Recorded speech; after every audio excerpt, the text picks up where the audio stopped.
Otros elementos importantes es buscar que la gente desarrolle un sentido de pertenencia tremenda. Fomentar el trabajo en equipo, esa visión de nosotros. Decía que en algunas culturas es más fácil, en las tradicionales, porque existe un concepto fuerte en nosotros, ¿no? La minca, por ejemplo, en los altoandinos, ¿no? El sentido del wa, del nosotros en las culturas orientales. En la cultura occidental medio individualista es un poco complicado, o yo diría bastante complicado dependiendo del lugar, pero existe el potencial. ¿Y cómo fomento esa idea de nosotros? Compartiendo, departiendo, invitando, estando en actividades deportivas, uniéndonos, pero no solamente una o dos veces al año como una cosa formal, ¿no es cierto? Y parte de un trabajo que tiene que hacer, sino todos los días, bajando al llano, conversando con las personas, buscando que exista ese ánimo, ¿no es cierto?, de venir a trabajar todos los días. Y eso es muy, muy importante, pero mucho depende de cuál es tu visión de la persona. Y en el coaching es importante, insisto y recuerden, que todo depende cómo valoras y cuánto valoras al ser humano. Si no valoras mucho, todos estos elementos van a ser forzados, va a ser una especie de teatralización inadecuada. Es importante que uno gane un respeto por el ser humano profundo y luego todos estos elementos saldrán solos. Esto implica que ese comportamiento de estar con la gente, con los trabajadores, estar en reuniones o lo que fuere, va a crear un clima de confianza, comunicación abierta, apertura. Y lo deseable, lo bastante deseable, es que todo dentro de un ambiente de honestidad. Y esta honestidad también es algo que tiene que construirse con una visión de valores, pero en la práctica, no en la teoría. No valores que a veces figuran en las paredes o en enunciados, pero que en la praxis no existen. Esas son incoherencias que se notan, que lo único que hacen es hacer que muchos trabajadores sientan de que una cosa es el discurso y otra cosa es la praxis, la realidad. Más importante es la realidad que los discursos. Debemos valorar la diferencia y la diversidad. ¿Esto qué implica?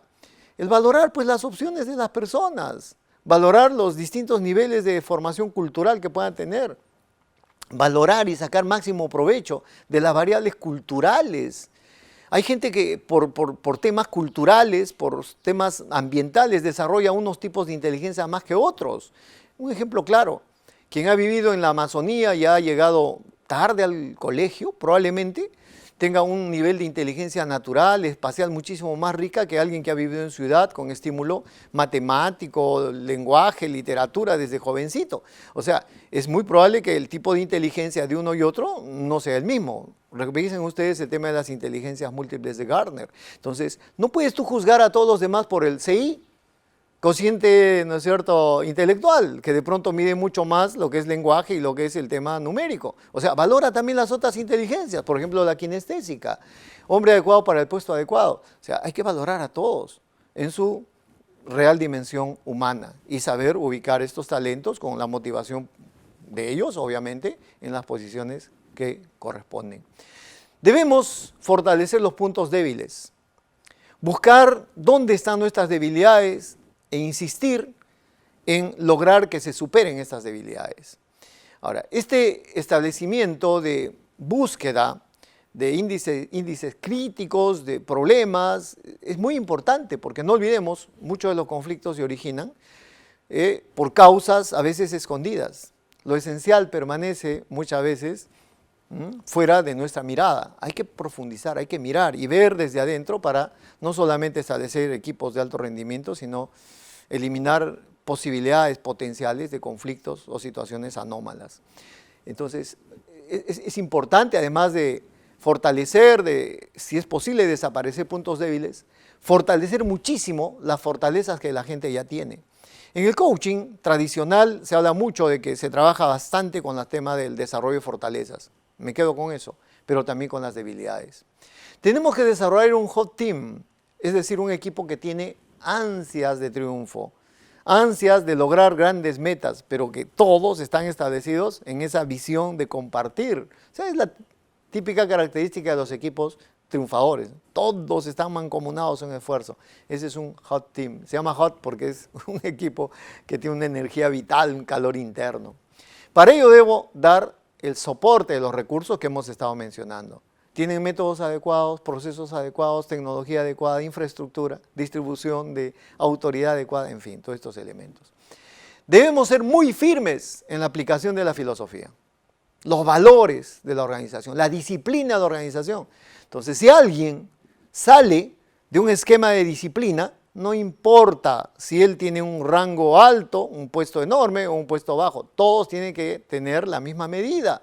Obviamente habrán algunos elementos de antecedentes y todo lo demás que entran en el análisis, pero la aplicación de la filosofía y un respeto profundo por tu marco de valores es incorruptible y tiene que aplicarse con férrea disciplina. Pero para esto es obvio que las personas primero tienen que ser informadas, tienen que haber entendido y tienen que haber comprendido la filosofía, los valores, y eso es una campaña que hacemos no solamente con discursos, sino con la praxis. Debemos remunerar adecuadamente.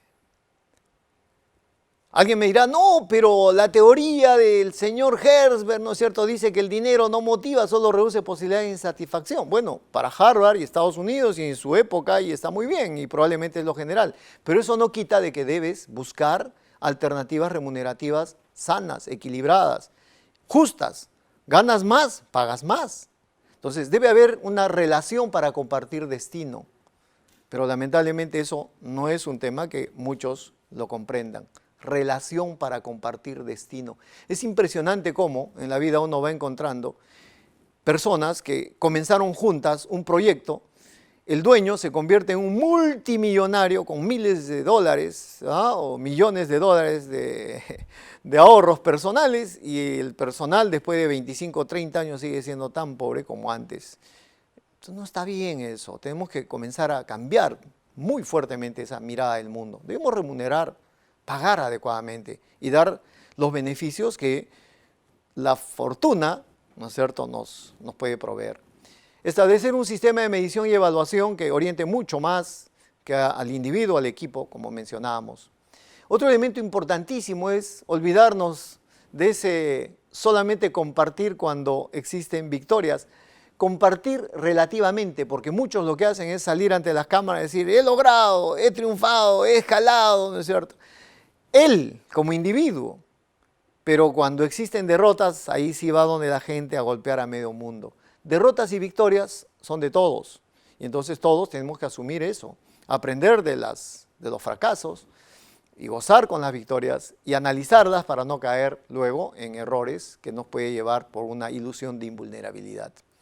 Es importante, por lo tanto, ser un líder a la altura de lo que quieres lograr. ¿Quieres cosas pequeñas? ¿Tienes una mentalidad orientada a no liderar organizaciones? Bueno, no importa mucho que seas un gran líder. Pero si tú eres alguien que quiere escalar, quieres que tu organización avance a niveles cada vez superiores, tienes que estar a esa altura. Y es importante para ello los componentes que estábamos mencionando. Conocimiento cada vez más desarrollado, con experiencia sólida. Lo que es la ubicación de tus talentos y el desarrollo de los mismos y esa motivación elevadísima, intrínseca. Y otro elemento final para puntualizar es que el mejor líder lidera con el ejemplo.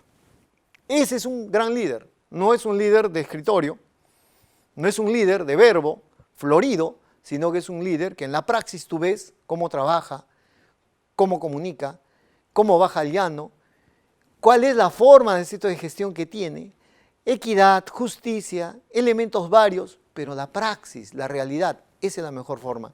Los psicólogos, Alberto Bandura, por ejemplo, habla mucho de la importancia del aprendizaje por modelos. Revisemos ese material, es importantísimo. Una de las formas más adecuadas de aprendizaje es por modelos. Entonces, por imitación, debemos desarrollar un liderazgo con el ejemplo. Resumiendo, encontramos entonces que los equipos son muy buenos y probablemente tenemos muchos equipos buenos en la organización. Lo ideal es que logremos equipos de altísimo rendimiento. Y es cuando las personas están abiertas a las relaciones, están muy orientados en una visión compartida. La comunicación es diagonal, transversal, es vertical, pero con una riqueza enorme de proactividad, de alegría. La relación entre las actividades son integradas porque has trabajado también procesos bien definidos, objetivos claros. Existe una coexistencia fuerte de la proactividad de los métodos individuales con los métodos grupales y además una apertura para la innovación de los elementos. Los conflictos son resueltos con una visión sobre todo cooperativa, integrativa, suma no cero, ganar, ganar. Entonces existe una orientación para la resolución de problemas, no solo cuando se presentan, sino desde antes, desde las causas más profundas. La toma de decisiones, si bien existen espacios para decisiones personales, porque eso siempre va a existir y siempre ha existido, pero muchas de estas podrán ser consensuadas, conversadas con la gente, que se sepa hacia dónde vamos. Nuevamente, habrán decisiones que son muy tomadas en la alta gerencia y eso es válido, pero lo ideal es de que la gente sepa hacia dónde vamos con una claridad tremenda. Bien, finalmente, es importante tener muy en consideración que una tarea vital para todos nosotros es establecer equipos de altísimo rendimiento. Una vez que tú tienes un equipo con estas características, vas a tener una especie pues, de equipo súper poderoso, alguien que es como Batman, Superman, ¿no es cierto? Y así por el estilo. Pero, ojo, esto es muy bueno, pero tienes que tener mucho cuidado que no lleguen a un nivel de autosuficiencia que los lleve al fenómeno de growth thinking.